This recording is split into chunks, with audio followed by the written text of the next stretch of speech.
क्या हाल है दोस्तों। मैं विकास तोमर आपके अपने trustworthy channel study for civil services पे आज लेके आया हूँ यूपीएससी के टॉप 10 एमसीक्यूज डे 4 है ये। ठीक है, यहाँ पे स्क्रीन पे लिखे नंबर्स पे आप कॉल करके टेस्ट सीरीज पेड कोर्सेज सारे ज्वाइन कर सकते हैं। पॉज करिए और कॉल करिए। ठीक है, पहला क्वेश्चन देखिए यहाँ पे हमारा है ग्लोबल वार्मिंग पोटेंशियल से, समझिएगा। ठीक है, तो अपना मोडस ऑपरेंडी आप सबको पता ही है।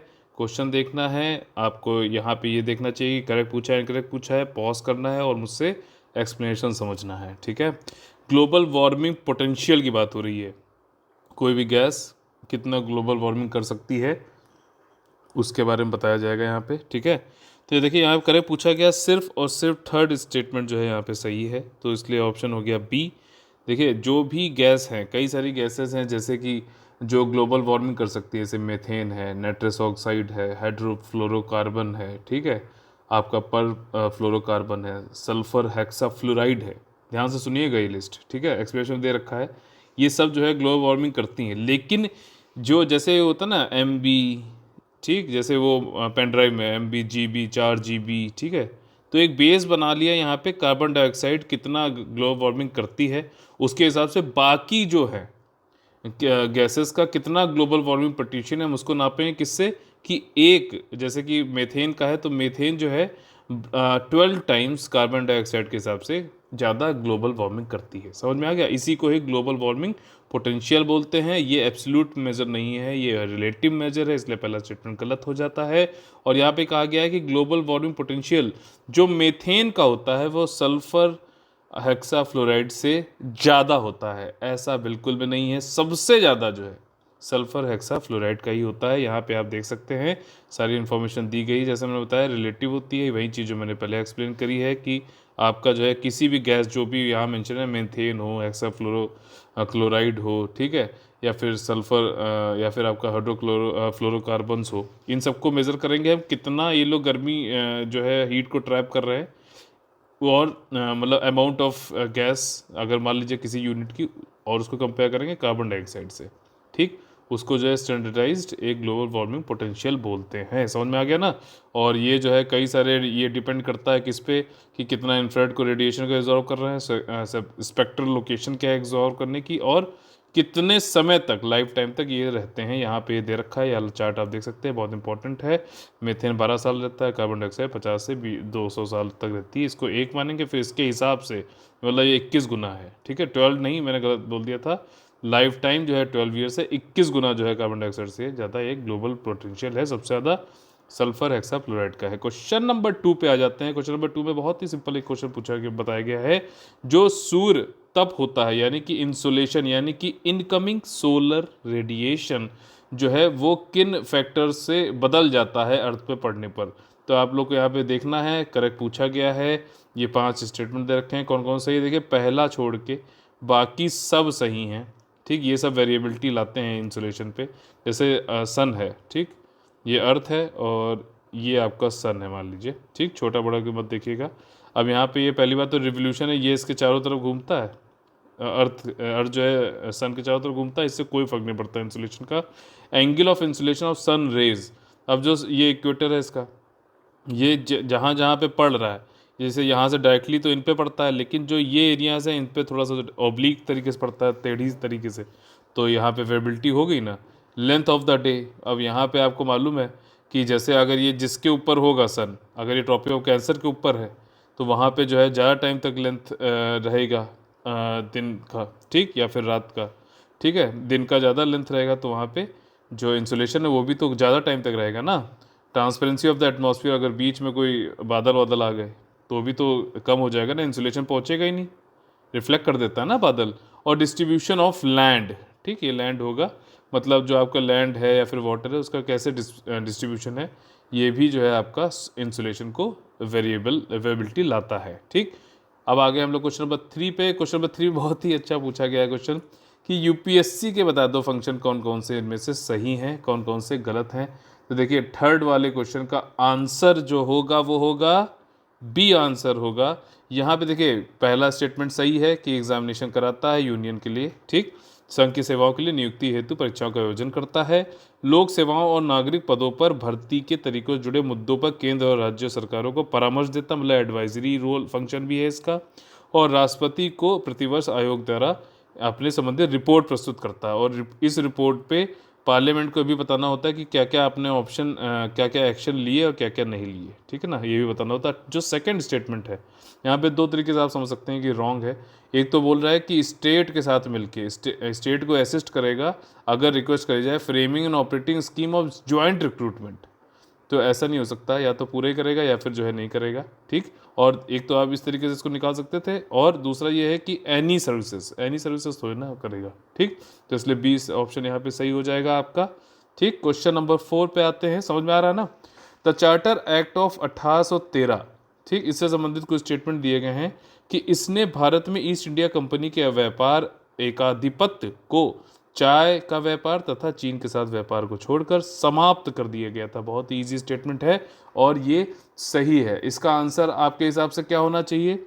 देखिए यहाँ पे इसका आंसर है ए, ठीक। दूसरा स्टेटमेंट जो है वो भी सही है कि इसने संप्रभुता जो थी आपकी एसर्टेड, इसने मतलब संप्रभुता को ज़्यादा अच्छा कर दिया ब्रिटिश क्राउन का over Indian territories held by the company. अब यहाँ ब्रिटिश क्राउन की बात कर रहा है, ईस्ट इंडिया कंपनी की बात नहीं कर रहा है, समझना। ये चार्टर एक्ट धीरे धीरे लाते गया ये ब्रिटिश क्राउन, और इसने जो है ईस्ट इंडिया कंपनी को धीरे धीरे हटाता गया और 1857 के बाद पूरी तरीके से हटा दिया था। इसलिए तीसरा स्टेटमेंट जो है गलत हो जाता है यहाँ पे, कि यहाँ पे लिखा गया कि revenue of India were now controlled by British parliament. जैसे ये दीवानी राइट जो थे अब ये ब्रिटिश संसद के द्वारा पूरी तरीके से कंट्रोल करने लगे, नहीं। कौन से उससे कंट्रोल करना चालू कर दिए गए थे, ये आप लोगों को कमेंट में बताना होगा। तो यहाँ पे ऑप्शन नंबर कौन सा यहाँ पे सही हो जाएगा? ए सही हो जाएगा, ठीक है। अब इसी तरीके से आगे चलते हैं क्वेश्चन नंबर 5 पे। यहाँ पे बहुत ही बढ़िया क्वेश्चन है पूछा गया। मलिक कफूर जो आपने अलाउद्दीन खिलजी वाली अभी मूवी आई थी उसमें देखा था ना, वो करेक्टर था मलिक कफूर, वो साउथ में उसने जाके, भारत में अगर आप देखोगे तो जो है साउथ में जाके उसने काफ़ी सब काम किया था। मैप पे ज़्यादा वो मत ध्यान मत दीजिएगा, सिर्फ कॉन्सेप्ट समझिएगा। तो इसने पूछा कि कॉन्क्वेस्ट का वो क्या था, क्रोनोलॉजी क्या थी, ठीक। आपको क्रोनोलॉजी बतानी, करेक्ट पूछा गया है। तो देखिए यहाँ पे ऑप्शन नंबर सी सही है।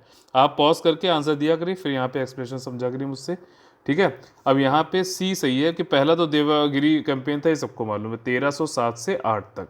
दूसरा जो कैंपेन था वो था आपका तेलंगाना वरंगल में, और यहीं पे जो है आपका कोहिनूर डायमंड जो है मिला था। किसने दिया था? प्रताप रुद्र देव ने जो है कोहिनूर डायमंड इसको उनको दिया था मलिक कफूर ने ऑब्वियसली अलाउद्दीन खिलजी को दिया था। और इसके बाद ये लोग गए थे द्वार समुद्र कैंपेन पे, मतलब मलिक काफूर गए थे 1311 में, ठीक। ये एक्सप्लेनेशन दे रखा है, पॉज करके पढ़ लीजिएगा, जो कि होयशाला में है यहाँ पे, ठीक। सबसे पहले देवागिरी, फिर उसके बाद ये जो है तेलंगाना गए, फिर देवसर मतलब होयशाला, द्वार समुद्र यानी होयशाला में गए, और उसके बाद फिर पांड्या, ठीक है।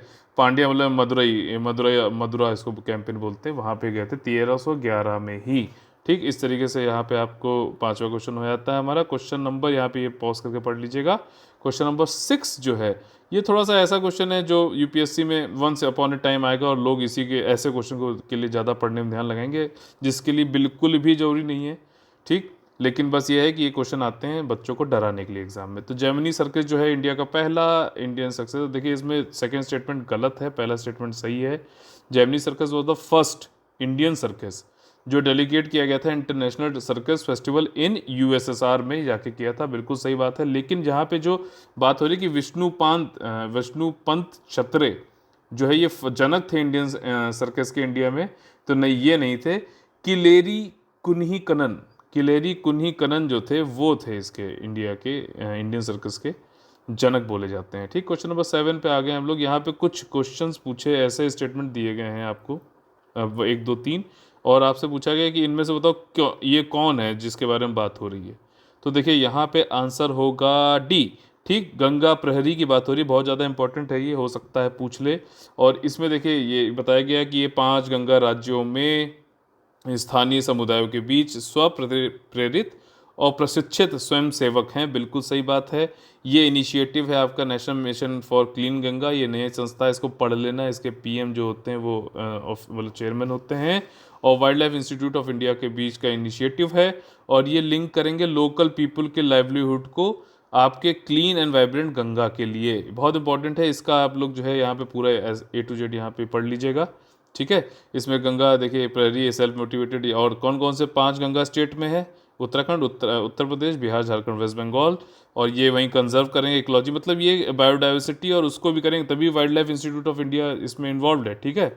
और 447 ऐसे ट्रेंड हैं, वॉलंटियर हैं जो जाके एजुकेट करेंगे लोगों को, भैया बायोडाइवर्सिटी बचाओ।